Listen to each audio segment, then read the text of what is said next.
Twaika ishomero rya St Agnes Center for Education ishomero rukushango muri nsicho muodi ya Nyamitanga aho twashanga abeje n'abashomesa barkwesima habwo gukora bigezo aho abeje 290 mu idara ryo kubanza kandi 8 mu rya kabiri kandi basinjira inobonero butano. Umwana wo kubanza y'itano tinaba mukaga tinaba mushanje tinaba munana kandi ubona buri mu idara ryo kubanza n'irya kabiri nayo 10 wenu ati ni projet ukwambeta ko expectinga funero mukaga kandi shemerera munonga.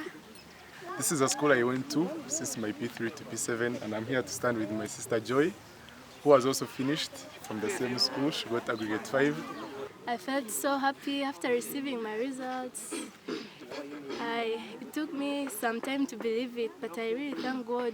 Mazirena no bonero mwenda nibaza mukama n'abazire banje n'abashomesa banje kugira ngo zimax zifunere kandi nyabaza na mukama okwebembeze din hamwe n'abashomesa kwatanasana mu 2023 ishomero ryagumana rukora kurungi okumara imyaka 22 herya marombo hereza bw'ibyo bwegese. Ninsima director wito mukama w'ishomero Dr. Melda Tamwesigire echo rukushaba nko mushomesa nachuka ekikubasa kuyamba mu class.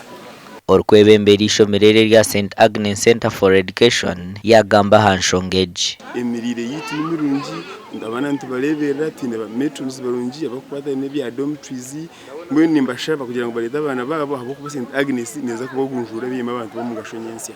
We trust the Lord our God in all for each and everything. Gashaka Christopher himsubwe.